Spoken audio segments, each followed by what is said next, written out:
A literary affair with Mr. August Wilson.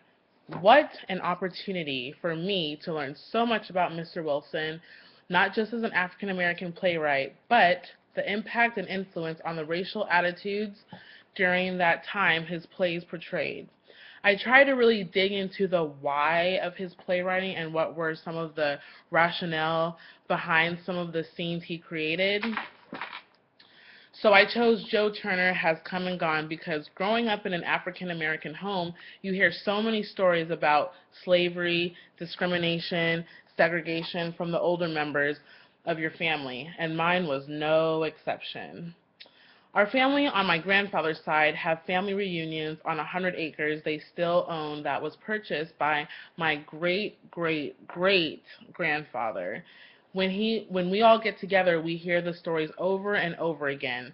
But so many of Mr. Wilson's plays are reflective of many African American lifestyles. I ended up seeing Mr. Wilson very differently than I did when I did my original research.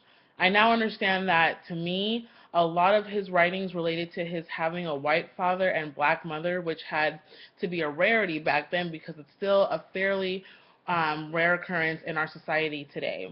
Mr. Wilson also liked to reflect black entrepreneurships. He was very, I believe, careful to show black males as productive and as caregivers, as he did Loomis with his daughter Zonia after her mother left her with her grandmother while he was in servitude for 7 years. Another fact I saw in the play was the religious aspect, which tells me Mr. Wilson was raised with a belief there is a God.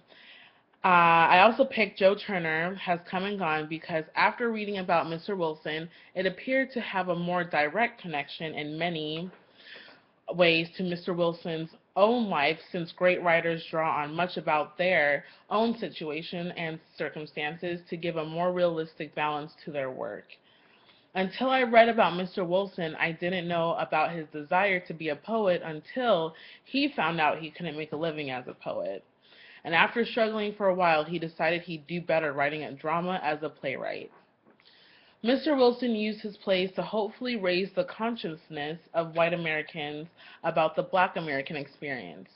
His plays journeyed through a lot of black people's struggle during that period, but I didn't detect a lot of parody of Aunt Jemima or a lot of slave narrative in the Joe Turner Has Come and Gone.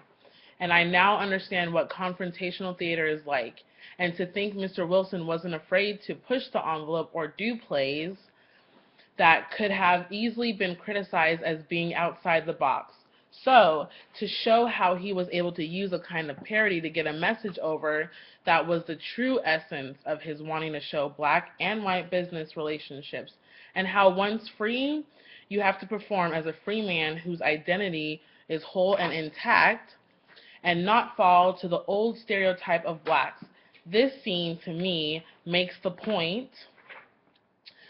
Scene 1 in Act 1 is the one I chose from Joe Turner's Come and Gone because Seth Hawley, who owned the boarding house where everyone lived and where Rutherford Selig, a white, came by one day to offer and supply Seth with raw material to make pots and pans, which he sold, which made him a salesman.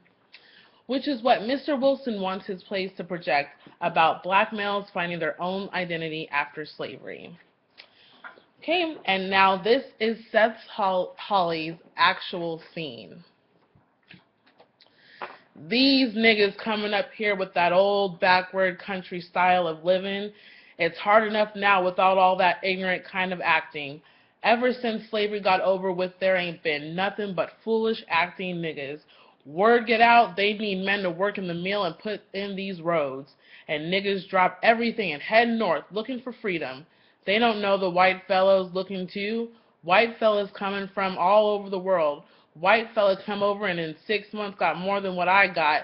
But these niggas keep on coming. Walking, riding, carrying their Bibles. That boy done carried a guitar all the way from North Carolina. What he gonna find out?